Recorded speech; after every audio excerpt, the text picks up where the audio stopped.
Oh, hello, I'm Burt Green. This is the Burt Locker, and we have got a casuals guide for UFC Fight Night 251 incoming. Now, the casuals guide, you're a casual, I'm a casual. I'll go through the entire card. I'll give you some information on every single fight. I won't pretend to know everything about all these fighters. If I don't know them, I'll tell you that. And a lot of my picks are terrible as a result. But you at least get some more background information on a lot of these fights. I will actually pick out some fights that are interesting. So if you're looking to watch the fights and you want to know which fights that you kind of want to get excited for, this is going to be very useful for you. So let's get cracking.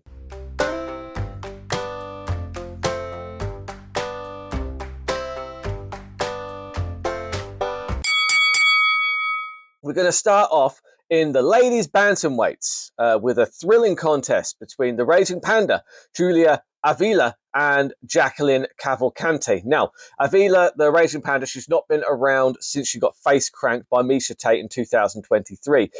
She's 3-2 in the UFC. The time off might be a factor for her. I don't know. She's a half decent finisher against lower levels. That's all I know about her. Cavalcante, she looks impressive on paper. 3 wins in the UFC, but 2 of them were razor close to split decisions where I was not blown away by her performance. Cavalcante most likely bags a decision here because she's against somebody who probably she should be getting a decision against. Don'Tale Mayes then takes on Walter Walker in the heavyweight division. Mayes, he's been in the UFC since 2019. He's been a bit up and down. He's a big dude. He uses his reach well. He's above average kind of everywhere. He's solid, if unspectacular, but he is like 6'6", monstrous human being. Walter is Johnny's brother. He's usually the bigger man when he's in the octagon because he is 6'6" also. Now, this isn't the case here. He's against somebody who's his size, which is unusual. Walter looked very unimpressive in his debut. He's the brother of Johnny Walker, just by the way, just so you know, he's the brother of Johnny Walker, a light heavyweight who is up and down and similarly can look unimpressive. So last time out, he got a good heel hook over Junior Taffer. I think he's probably going to try and build on that. I think he's going to start leaning more heavily into the submissions. Mayes is the kind of guy that Walter Walker should be beating because Mayes, I think he's gotten to just about where he is going to get in the UFC, whereas Walker, he should maybe get a little bit higher. So that's what I'm betting, and I'm going Walker by submission in that one. Vince Morales, 16-8, takes on Elijah Smith in the bantamweight division. Vince turned 34 a few months ago. His second or third stint in the UFC. He does well on the regional circuit, but in the UFC, he just comes unstuck. He very rarely wins. He's now 34. That's not young for bantamweight. Smith, he's a young up-and-comer, 22 years old, coming through the Dana White Contender Series program. So let's see what he's got. I'm rolling the dice on Elijah Smith. Decision because it's bantamweights, and it's more likely that they go to decisions because they're lighter and they don't hit as hard. Those are the facts. I'm not saying they can't finish. I'm saying that statistically they do finish less. Yes, they finish less. Gabriel Bonfim, 16-1, then takes on Chaos Williams, 15-3 in the welterweight division. Now, this is an odd matchup because this should easily be the prelim headliner or on the main card. You've got Bonfim, 16-1, taking on Chaos Williams, 15-3, and they're both really good. I don't know why this is so low down the card. This is potentially fight of the night. In fact, I'm picking it as fight of the night for me. This is going to be chaos. Look, pardon the pun on Chaos Williams' name. Now, Bonfim, he's a submission specialist. He's a submission machine. He's got one loss, and that was that weird fight with Nicholas Dalby. Nicholas Dalby shouldn't have really beaten him, but Dalby just turned up that night, and he put on pressure. That's a key point there. He pressured Bonfim, and that could come back into my pick for this fight. Outside of that, Bonfim's looked perfect. He's just got submissions all over the place. He'll take a leg, he'll take an arm, he'll take a choke. He's so good at submissions. Chaos Williams, as the name suggests, is pure chaos. He swings hard, his boxing is extremely sharp, and he brings pressure. Therein lies my pick. Now, this is classic striker versus grappler. Bonfim is a heavy favourite. For me, I see a slight banana peel here because I'm not saying that they're the same fighter by any means, but Chaos Williams brings pressure.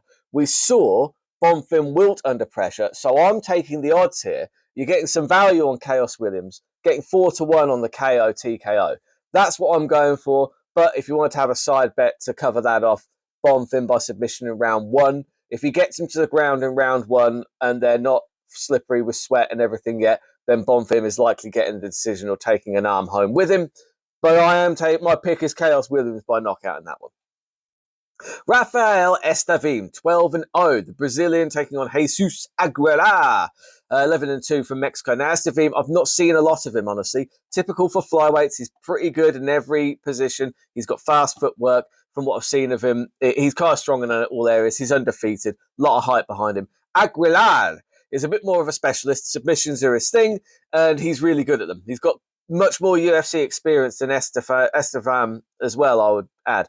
Now, I'm going to take Aguilar by submission in this one. He's a huge underdog, and this is going to be a terrible pick, but I'm just going with the odds here. He's a massive underdog, and he does have more experience in the UFC than Estevam. What that's going to equate to, who knows? But I like to take the odds, as you well know, which probably is the reason that my pick ratio is not the best. So don't listen to me, by all means. Angela Hill, 17-14, woof, takes on Ketlin Souza, 15-4, ladies strawweight. Angela overkill Hill, should be overtime more likely. She is 40, she is out of time. She goes to decision every time. She's not one of my favourites. Look, she's okay. She's solid in all areas. She beats most people outside of the top 10. What more can I say? Ketlin, she's 30. She's just coming into her prime. She tends to hit with a bit more intent, which is why she has a higher finish rate. I'm taking Ketlin Souza by decision in this one, but honestly, Giant, who cares? I'm not going to pretend that this is the reason I'm tuning into this fight card. I will not lose any sleep if I accidentally skip that fight. Conor Matthews, 7-2, taking on Jose Miguel Delgado. The featherweight division.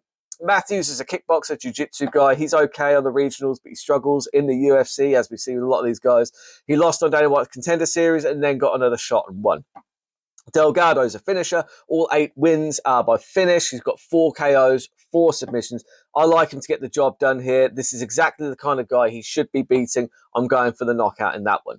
Then we move on to the main card. If you enjoy this content, don't forget to hit like and subscribe. Rodolfo Vieira, 10-2, takes on Andre Petroski in the middleweight division. Now, Vieira's a specialist, 10 wins, 9 submissions.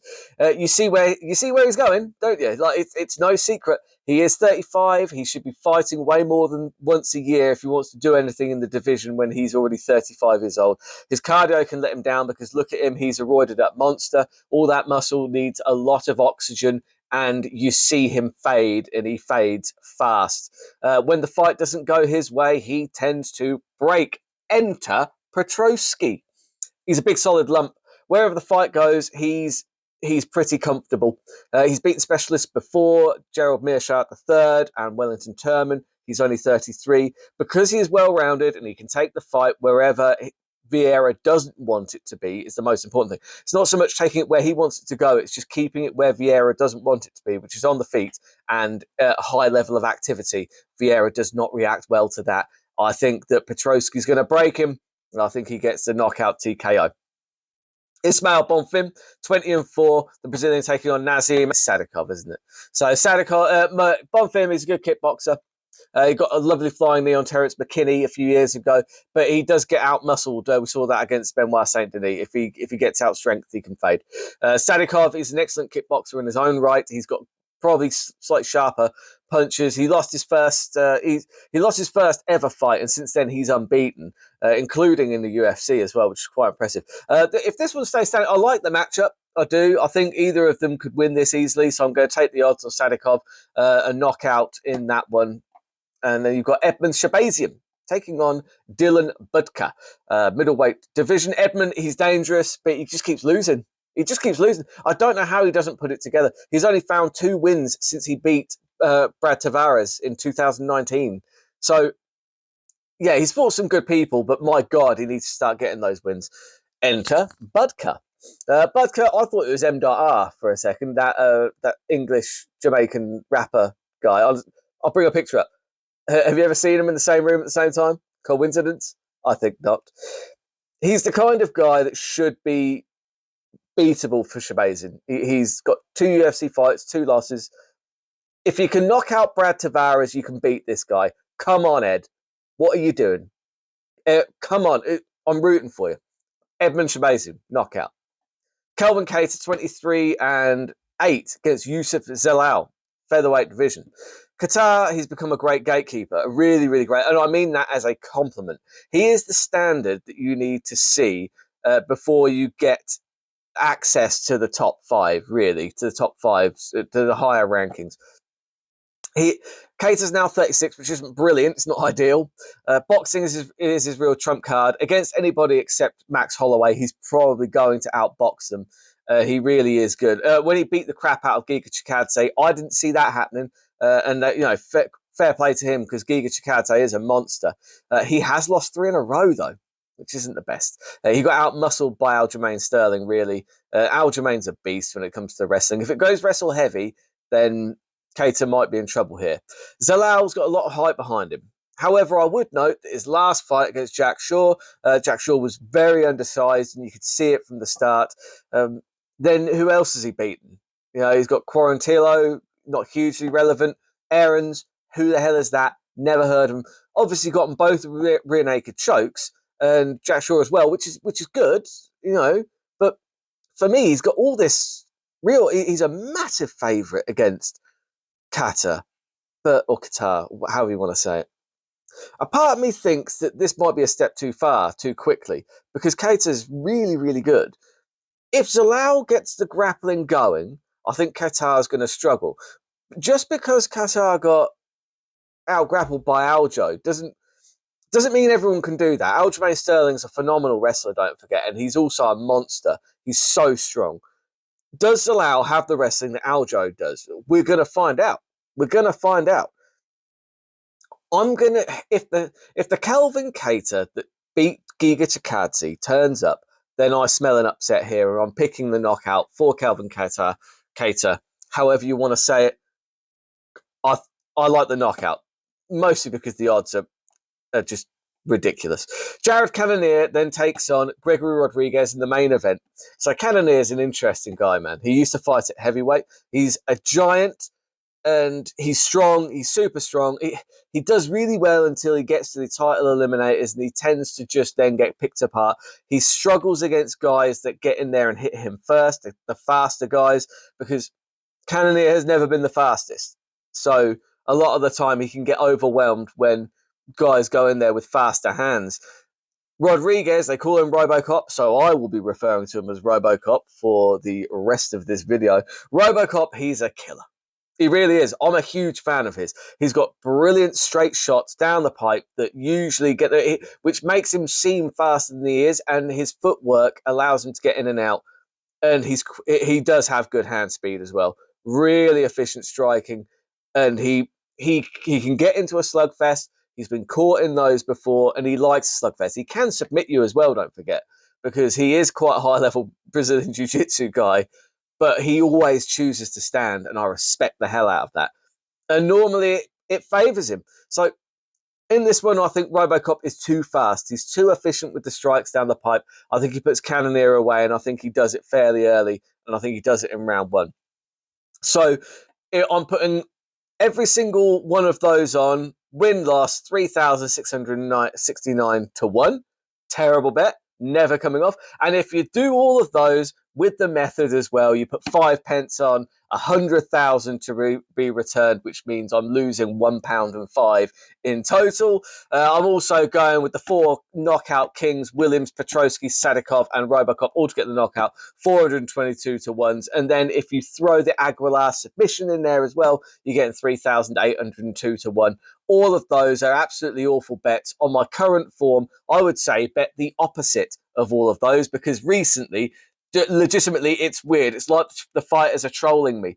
They're literally doing the opposite of everything that I'm betting on. But yeah, that's it. That's the Casuals Guide. Enjoy the fights. There are a couple of fights to really, really enjoy on that one. Not least Bonfim versus Chaos Williams, which is my fight of the night. And the main event is going to be absolutely fire. So enjoy the fights and keep the odds long and the bets terrible. See you next time.